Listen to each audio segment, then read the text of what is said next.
Assalamualaikum warahmatullahi wabarakatuh.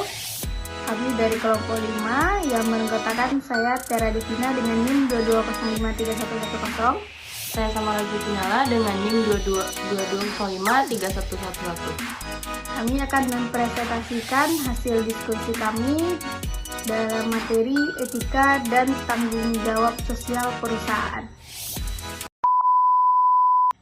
Etika adalah keyakinan pribadi individu tentang apakah keputusan, perilaku atau tindakan benar atau salah. Individu memiliki keyakinan tersendiri dari konteks kebudayaan masyarakat yang memegang keyakinan terhadap perilaku etis dan tidak etis. Perilaku etis dan tidak etis. Perilaku etis yaitu perilaku yang sesuai dengan norma sosial yang berlaku umum. Perilaku tidak etis yaitu perilaku yang tidak sesuai dengan norma sosial yang berlaku umum. Etika dalam konteks budaya dan konteks internasional, yaitu saling keterkaitan antara perilaku organisasi terhadap karyawan, perilaku karyawan terhadap organisasi, dan perilaku karyawan dan organisasi terhadap agen ekonomi lainnya. Nah, bagaimana organisasi memperlakukan karyawan? Yaitu sebuah organisasi dapat berusaha untuk mempekerjakan orang terbaik, untuk memberikan banyak kesempatan menuju perkembangan keterampilan dan karir, untuk menawarkan kompensasi dan tunjangan yang layak, dan untuk menghormati hak dan harga diri pribadi dari setiap karyawannya. Dan bagaimana karyawan memperlakukan organisasi, yaitu dengan menghindari konflik-konflik kepentingan, dengan menjaga kerahasiaan organisasi, dan memberlakukan sikap jujur dan terbuka di dalam organisasi. Bagaimana karyawan dan organisasi memperlakukan agen ekonomi lainnya, yaitu agen utama meliputi yaitu konsumen, kompetitor, pemegang saham, pemasok, dealer, dan serikat pekerja. Jenis interaksi antar organisasi dengan agen-agen ini rentan terhadap keraguan etis yang meliputi iklan dan proksi, pembukaan rahasia keuangan, pemesanan dan pembelian, pengiriman dan pemindahan, tawar-menawar dan negosiasi, dan hubungan bisnis lainnya. Nah, tanggung jawab sosial perusahaan, yaitu tanggung jawab sosial perusahaan merujuk pada upaya perusahaan dalam menyeimbangkan komitmennya pada pihak-pihak kepentingan organisasi. Organisasi dapat menggunakan tanggung jawab sosial terhadap pemegang kepentingan atau stakeholder, terhadap lingkungan alam, dan terhadap kesetaraan sosial secara umum. Alasan utama perusahaan melakukan wajib CSR atau Corporate Social Responsibility adalah agar perusahaan bisa mendapatkan kepercayaan dari masyarakat. Bagaimanapun, keberadaan perusahaan di lingkungan masyarakat berpengaruh bagi masyarakat tersebut dan berkembang atau tidaknya perusahaan juga dipengaruhi oleh masyarakat sekitarnya. Selanjutnya, tanggung jawab sosial meliputi 4 bidang. Yang pertama, tanggung jawab perusahaan terhadap lingkungan, yaitu mentaati peraturan perundang-undangan dan standar pengelolaan lingkungan, menyediakan semua perlengkapan dan peralatan pengelolaan lingkungan, melakukan penyesuaian dan perbaikan lingkungan hidup untuk mengurangi dampak negatif lingkungan dan mengembangkan dampak positif, serta memanfaatkan sumber daya alam secara bijak.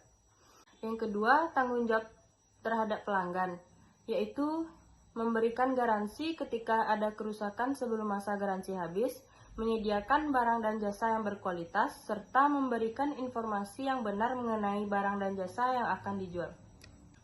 Yang ketiga, tanggung jawab perusahaan terhadap karyawan, yaitu perusahaan bertanggung jawab dalam memberikan rasa aman kepada karyawannya, memperlakukan karyawan dengan layak dan tidak membeda-bedakan, serta memberikan kesempatan yang sama pada karyawan untuk mengembangkan diri. Dan yang terakhir, tanggung jawab perusahaan terhadap investor. Tanggung jawab kepada investor, untuk itu maka pelaku usaha wajib membuat suatu laporan keuangan dan menyampaikannya dengan secara berkala dan rutin kepada para investor, sesuai dengan format dan memenuhi aturan dalam laporan keuangan yang berlaku. Berikutnya ada 4 sikap yang menyangkut kewajiban sosial perusahaan terhadap masyarakat. Yang pertama, sikap defensif, yaitu pendekatan tanggung jawab sosial yang ditandai dengan perusahaan hanya memenuhi persyaratan hukum secara minimum atas komitmennya terhadap kelompok dan individu dalam lingkungan sosialnya. Yang kedua, sikap obstruktif, yaitu sejumlah organisasi biasanya melakukan usaha seminimal mungkin untuk memecahkan masalah-masalah sosial atau lingkungan apabila mereka menghadapi batasan etis atau legal yang memisahkan praktek yang dapat diterima dari praktek yang tidak dapat diterima. Tanggapan mereka biasanya menolak atau menyembunyikan tindakan mereka. Perusahaan yang menganut tindakan ini tidak terlalu peduli dengan perilaku etis dan umumnya sedapat mungkin akan menyembunyikan tindakan yang salah. Yang ketiga, sikap akomodatif, yaitu pendekatan tanggung jawab sosial di mana perusahaan akan memenuhi persyaratan hukum dan etis dan mau bertindak lebih jauh pada saat tertentu. Perusahaan seperti ini akan sukarela setuju berpartisipasi dalam program-program sosial, tetapi pencari sumbangan harus terlebih dahulu meyakinkan perusahaan bahwa program tersebut bermanfaat bagi mereka. Dan yang keempat, sikap proaktif, yaitu pendekatan tanggung jawab sosial di mana perusahaan melihat dirinya sebagai masyarakat dan secara aktif mencari peluang untuk memberikan sumbangan demi kesejahteraan kelompok dan individu dalam lingkungan sosialnya. Cara yang paling umum dan langsung adalah mendirikan yayasan. Dan 4 langkah untuk mendorong rasa tanggung jawab sosial di seluruh perusahaan.